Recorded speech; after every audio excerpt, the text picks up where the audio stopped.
All right, look, I don't plan this, so if anybody's following the recent videos that I did, and I'm talking about just the ones that I did today,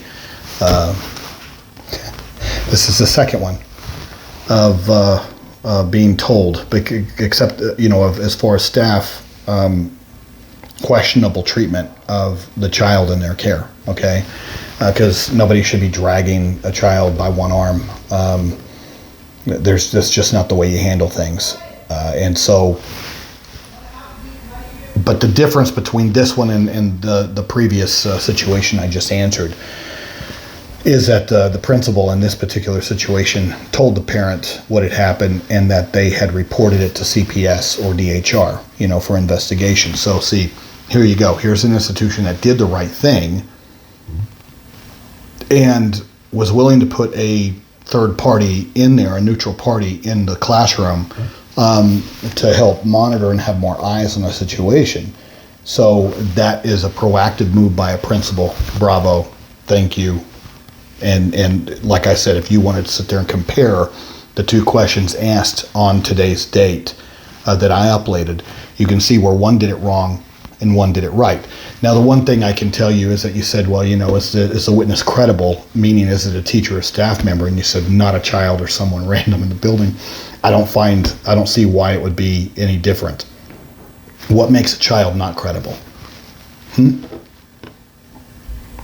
I mean, we're supposed to believe people that are victims, right? We're supposed to believe witnesses. So why wouldn't a child be credible? Or even somebody walking through a building? Because, they don't have a dog in a fight. They're just reporting what they saw. So actually, people just walking through a building, quite frankly, have done more to help me with prior cases of mine to where the staff were oblivious. And I'm talking about kids being thrown in closets where the staff are with their force, two people holding the door shut while the child's on the other end in a dark room screaming their head off. Now, how did I find out about that? A random psychologist that didn't work there, walking through the building, seeing what was going on. And it shocked his conscience that they would be doing that. None of the employees. And he was walking through that facility with the director of the facility, and nobody even flinched. And he reported it. So random people are credible. Children are credible. Teachers are credible if they're willing to stand up and say what they are witnessing and what is going on in their school environment. They are mandatory reporters.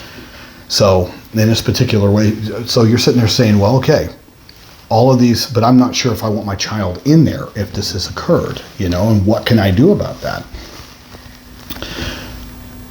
What you can do about it is you can sit there and come in and reconfigure your child's program, because obviously if your child is engaging in some kind of behavior where the teacher felt like the only training or the only avenue was to sit there and drag your child to wherever your child needed to be, then at that point, there's problems. There's problems in the behavior plan. There's problems in training.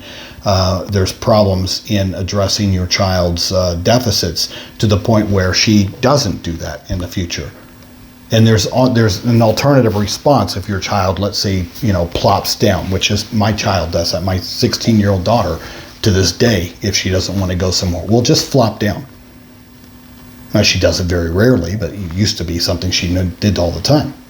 Now, in those situations, especially, with her size now, if she doesn't want to go somewhere, forget it. So there's just a right way to do things and a wrong way to do it. And dragging a child across the floor is a wrong way to do it. So how can you repair that? And look, let me tell you this. I don't necessarily chalk that up to the same kind of abuse that I do that other question I answered where the teacher smacked the child or hit the child. In this particular situation, I'm the jury's out. Inappropriate way to handle it, but I'm not necessarily prepared to call it anything other than I didn't know what else to do, and it wasn't, the intent wasn't there to harm, injure, or be malicious or mean. All right, so I don't know that. So in situations like that, And I've had situations like that to where there's been some questionable behavior or strategies done when interacting with my child in the early years in her education process. And in those situations, I didn't give up on my staff. Yes, it was frustrating, but my wife and I did not give up on our staff. What we did was we gave them the tools that they didn't have, and they didn't have the training. And so that's when we got the school to contract with a board certified behavior analyst, and one that was ethical, one that used the BACB ethical guidelines, and then made sure to make my child the client instead of the school entity. There's a big difference ethically on what a behavior analyst can do for the benefit of your child in their program and in training, depending on who's designated as the client.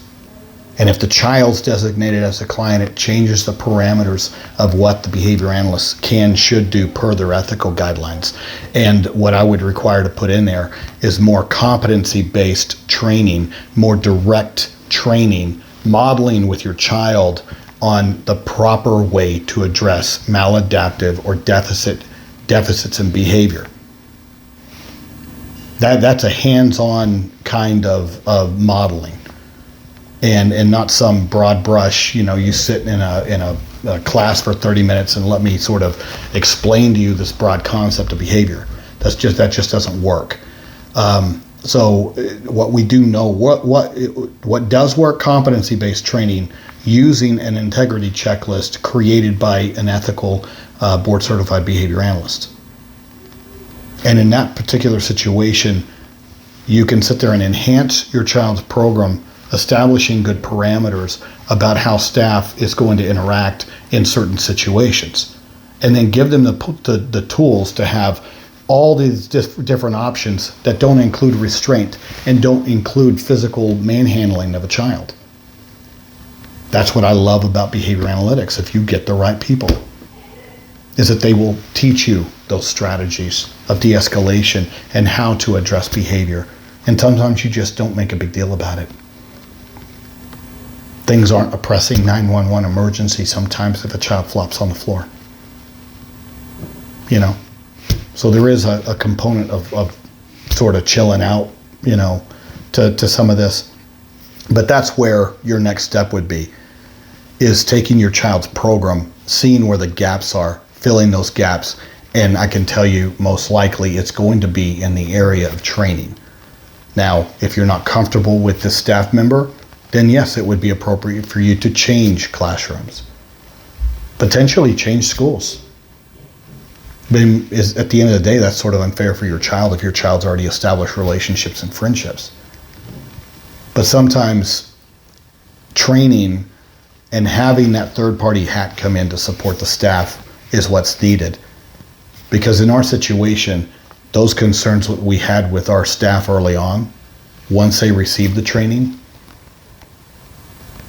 I'm proud of the fact that very next year, that teacher became Teacher of the Year for that district. And we couldn't have been more pleased with her. So we didn't throw her out with the garbage just because I had concerns with how they were handling my daughter and her behavior. I've got to be realistic with the fact that sometimes it's complicated.